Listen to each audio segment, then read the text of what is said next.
Finally, I get to talk about Finding Dory.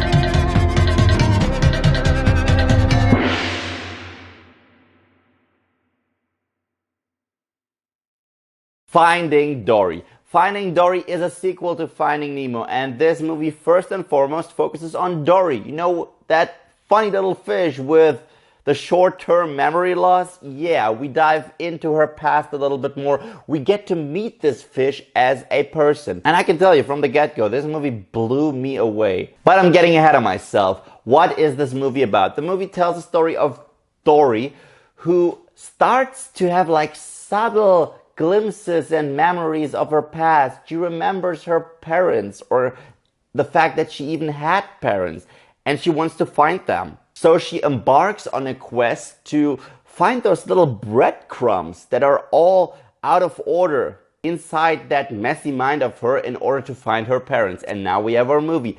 And this movie was fabulous. I'm telling you, I love Finding Nemo, but to be honest, the concept of Finding Dory, to me at least, was even more intriguing. And here's why. Because Finding Nemo is a very straightforward movie. We got Marlin, he loses his son, he goes after his son, we know what happens to his son, we get to see both sides, and boom, they reunite. I know I just spoiled Finding Nemo for all you guys, but sorry, this movie is 13 years old, so this is on you. But this time around, we don't really see the other side, because we're following Dory, and since Dory suffers from short-term memory loss, we, the audience, we're never sure whether or not she's the most reliable person. We don't know what those little bits and pieces of information actually mean, and that means that we do have a mystery, we do have a puzzle, and it works perfectly. Also, Dory as a character is probably the most tragic character that Pixar has ever given to us. I mean, think about it. In the first one, yeah, she was sort of a comic relief, and we did realize that it is sort of sad because, I mean, she has a mental condition. But in this movie, it's explored even more. It shows what it was like for her parents to have to deal with a kid like that. It shows what it has been like for her and how lonely she has been throughout all those years. And yeah, we get to see baby Dory, and how fucking adorable is that. Also, this movie integrates a lot of new supporting characters, and you just gotta hand it to Pixar. They are so good at introducing new colorful characters. We got those sea lions voiced by Idris Elba and I think Simon Pegg. Yeah, those were hilarious as hell. We got this weird little bird who doesn't say a single line in the entire movie, but he was excellent. I was laughing my ass off every time that bird stepped on the scene. But scene stealer in this movie is Hank. Hank the octopus, voiced by Al Bundy, aka Ed O'Neill. Brilliant casting choice.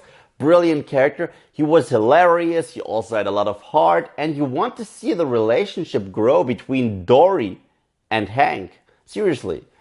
It's one of those friendships that just grows throughout the movie, and Pixar is just so good at developing those natural friendships between these characters. It's great. Marlin and Nemo are also back, and they're not the main characters anymore, but they do have a pivotal role in this flick. And I love the fact that Nemo teaches his father a lesson in this film. So you even have character development when it comes to these two characters, and it's great to see them back. We also have two whales that are hilarious. One of them has a hard time seeing, so she always hits her head against the wall.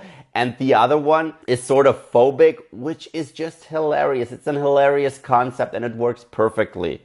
Now, the visual effects in this movie are out of this world. The visual effects are stunning. I mean, we now have advanced technology. It's been 13 years, so the underwater sequences look stunningly beautiful. Seriously, I could put this movie on mute and even enjoy it just for the visuals. However, if I have a complaint about this movie, it's again sort of the ending, because at one point you feel like this movie is about to end and it keeps on going, and I didn't mind that. However, the way the movie wraps up, it was too sudden. It happened mid-scene, all of a sudden, oh, credits roll. I was like, oh, I guess we're done here.